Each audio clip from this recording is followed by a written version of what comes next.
Looking for survivors among the ruins, thousands spend a freezing night outdoors amid more aftershocks following the Qinghai earthquake. Fit for a king, but is it right for the late Polish president? The controversial choice of burial sites threatens to split the country in two. Toyota suspends sales worldwide of its new Lexus GX 460 after warnings the vehicle could roll over. And fears grow of further volcanic eruptions in Iceland. The authorities have ordered hundreds of people to leave their homes.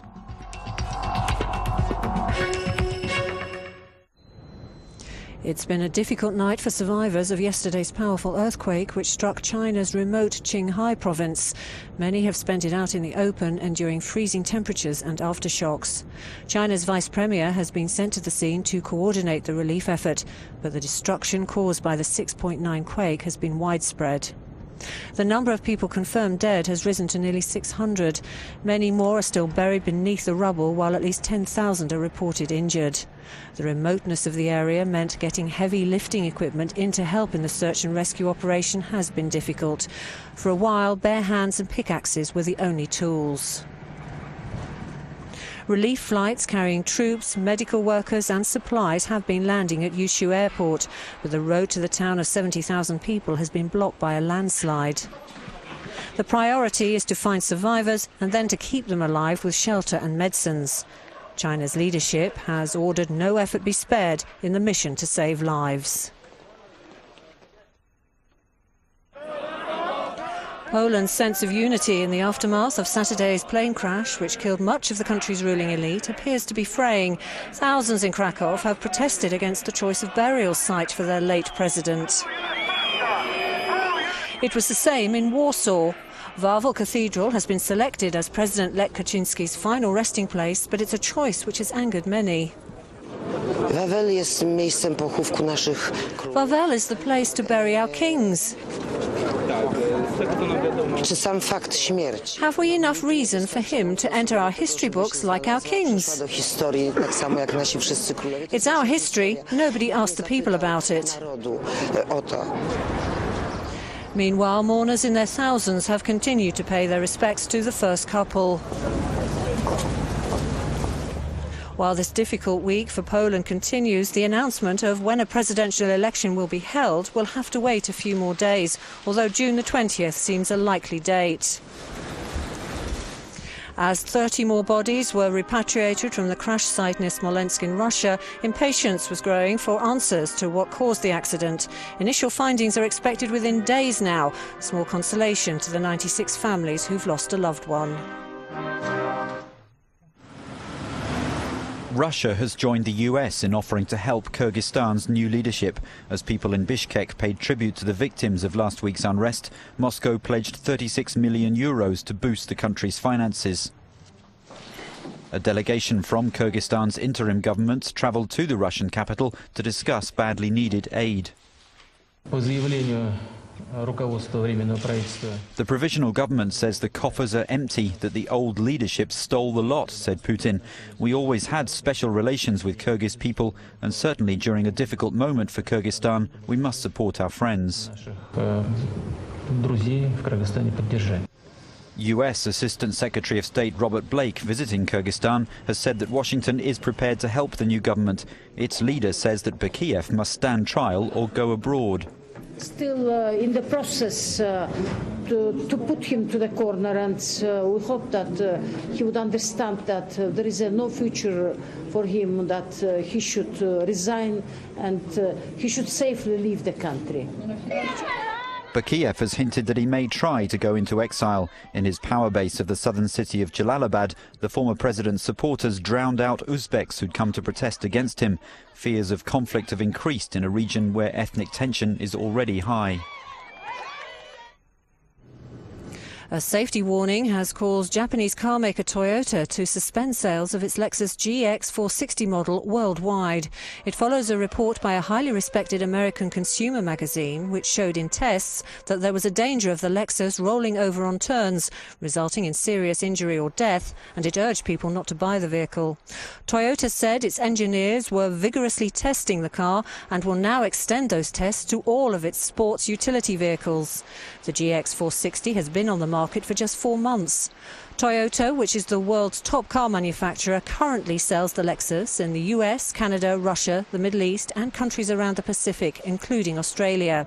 The move follows the recent massive recalls of Toyota cars after problems with faulty accelerator pedals that have hit sales and led to production halts. A second volcanic eruption in a month in southern Iceland has triggered fears that a much larger volcano in the same region could be about to blow.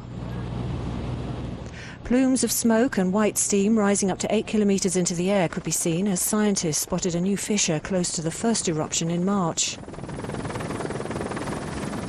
The current volcanic activity is under the VID00022.MP4 glacier, but nearby is the much larger and more active Katla volcano.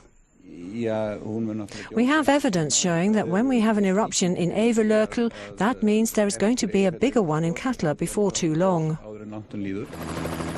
Even the smaller eruptions have caused widespread flooding as the glacier begins to melt.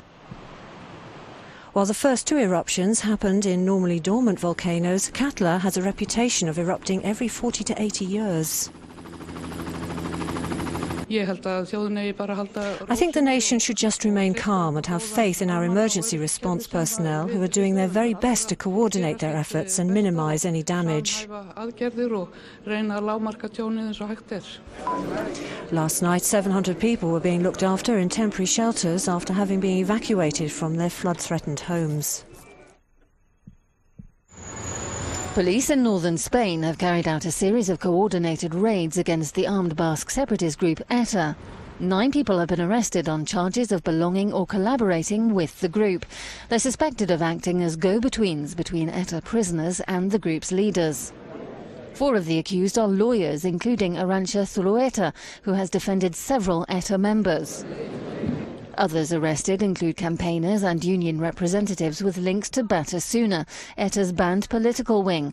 The well-known Basque artist Aramun Landa is also among those being held. ETA's been blamed for more than 800 deaths in its 41-year campaign for an autonomous Basque region in northern Spain and southwestern France. While no attacks have been carried out in Spain since August 2009, a French police officer was killed in March near Paris as a result of a shootout between police and suspected ETA terrorists.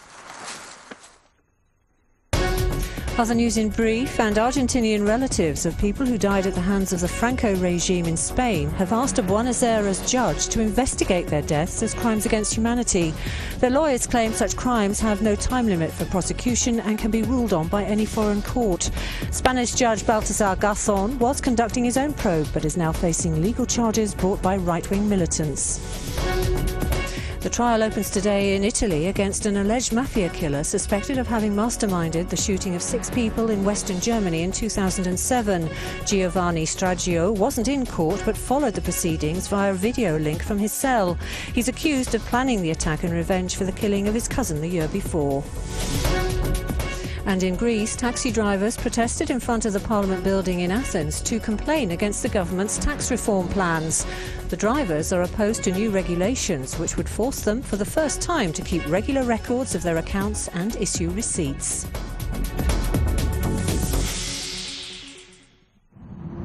An old Soviet submarine typical of those used during the Cold War has been turned into a private museum in St. Petersburg. The vessel is the last of more than 200 of the S-189 series built in the 1950s and 60s. The sub eventually sank through neglect in the early 1990s.